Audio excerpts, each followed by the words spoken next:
We are not prepared, she says, leading the team meeting, as if we were not prepared, then we are not effective. Some of the attendees shift uncomfortably in their chairs. She relaxes her posture a bit.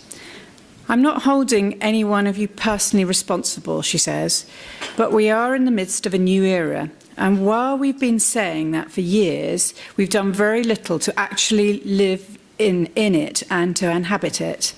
She sees confusion in our faces. This is what I mean, she says, suddenly twirling in her chair. She does this to lighten the mood. Lighten up, people, she says.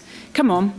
We're living in a social world, a networked world, and we, the very people charged with making business decisions, are too nervous to make those decisions. Their faces are largely unchanged, and on some she can see actual dread. I'm cutting this meeting short, she says, and stands up. I want each of you to take today and go out and live. Let's talk about that experience tomorrow. Okay, my speech isn't a speech. Okay, here we go. Social onslaught.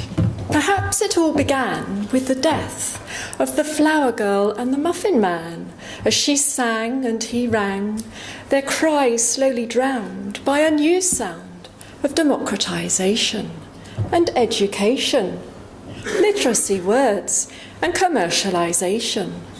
Announce, pronounce, proclaim, denounce, denounce, defame. A criss-cross of lettered wires appeared across the city, the beginning of a future utopia which only H.G. Wells could see. Fast forward to the 50s with its chitter-chatter, better banter, and mass telephony, and now appeared transparency. Suddenly, almost impossible for you to decide when and from whom you could hide. Then to the 70s. Tomorrow's people, tomorrow's world. James Burke and his crazy ideas. 300,000 computers within 30 years. Silly, stupid, hazy, crazy. Almost impossible to imagine back then, let alone see as something to fear. But Bowie, he knew best, as he explained how the internet may seem like it's something from space, but it's that space, that grey space in between. It's the interplay that users and providers would create that would matter to us soon. Exhilarating, terrifying, du champesque indeed. That's where, he assured us, the 21st century would lead. So now, here we are, meshing and mashing the old and the new. We link, we debate, compelled to communicate. We have new ways of living. We have new ways of working. But at this rate, what does it mean? Are we really now living in some fantastical, magical, online dream? Have to wait, I'm sorry. What's next? What's first? What's next? What works? What's next? What's best? What's next? Oh, I'm confused, honestly. What's next? How can we prioritise the rest? Well, a few seconds out here. Okay, we work aloud, we work in the cloud. You've got to push to stand out of that crowd. Be bold, be brash. Stand up, be proud.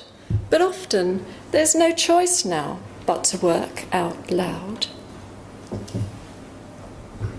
Silos smashed, we work together.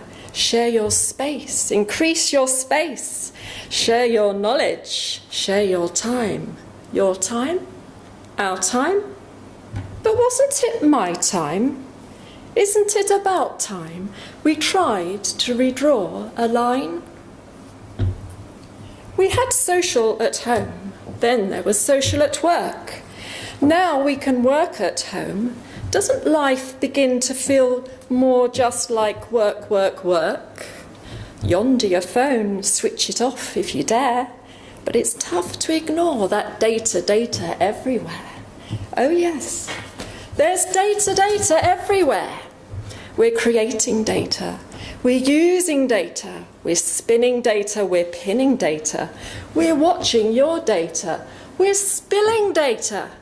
There's data everywhere, but not sometimes a thought to think. Think. Think.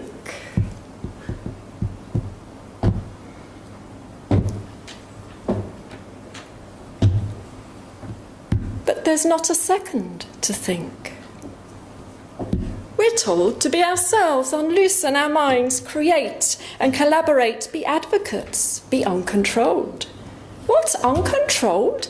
Great! What? Wait, stop. Now you're saying I've gone too far down the line? There's a limit to my growth. Oh well, it's a bit too late, mate. We touch the keyboard, we get into the flow, we seem totally unconscious of where these words could go. Got to stay on the edge, can't be seen to slip or fall. If it's in your stream, you've got to handle it all. Tap away to your heart's content, but watch your back. Don't be blind to what's going on behind that firewall. Overload, overload, overload. Researchers say that without focus, we'll lose our IQ. Overload, overload, overload. Neuroscientists say media multitasking leads to smaller grey matter in our ACC. Oh, well, what can we do? Overload, overload, overload. We talk neural implants, cyber enhanced, becoming both mind and machine.